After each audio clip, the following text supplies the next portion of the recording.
దీపిక పదుకొనె చాలా famous heroine and చాలా beautiful heroine. బాలీవుడ్‌లో టాప్ రెమ్యునరేషన్ తీసుకునే హీరోయిన్‌గా పేరుగాంచారు. అండ్ టాప్ హీరోయిన్ కూడా. అండ్ హాలీవుడ్ మూవీస్‌లో కూడా చాలా మూవీస్ చేస్తారు. అండ్ టాలీవుడ్‌కి వచ్చేటప్పటికి 'కల్కి' మూవీలో నటించారు.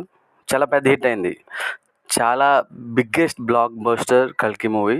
సో, దాంట్లో అంత ఇంపార్టెన్స్ రోల్ కాదు, కానీ చాలా మంచి హిట్ అయింది.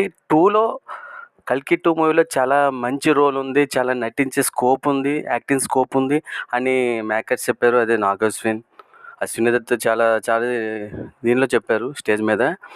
కానీ ఇప్పుడు దీపికా పదుకొనె రిజెక్ట్ అయ్యారనే న్యూస్ అనేది మొత్తం వైరల్ అవుతుంది. ఎందుకు అని రీసెర్చ్ చేస్తే చాలా గొంతెమ్మ కోరికలు కొన్ని కోరుకున్నారని తెలుస్తుంది. ఏంటి అంటే 25% రెమ్యునరేషన్‌లో హైక్ కావాలంట.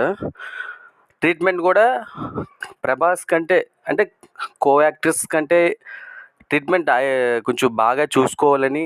నెక్స్ట్ 7 అవర్స్ పర్ డే, రోజుకి 7 గంటలు మాత్రమే నేను వర్క్ చేస్తాను, 8వ గంట నేను ఖచ్చితంగా ఉండను అనేది తెగేసి చెప్పారంట. సో, చాలాసార్లు చర్చించారు.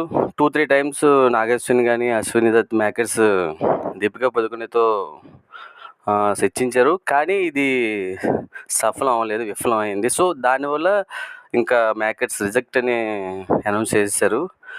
ఇది ఇలా ఉంటే ఒక 1 మంత్ బ్యాక్ వెళ్తే 'స్పిరిట్' మూవీ నుంచి దీపికా పదుకొనె అవుట్ అయిపోయారు. అక్కడ కూడా సేమ్ సిచ్యువేషన్. ఈ గొంతెమ్మ కోరికలు చాలా కోరుకున్నారనమాట. సందీప్ వంగ అయితే క్లారిటీగా నిక్కచ్చిగా చెప్పేశారు. సో, ఇవన్నీ అవ్వవు, మేము చేయలేం. సో, మీరు అక్కర్లేదని చెప్పేశారు. సో, దాని మీద కోపంతో చాలా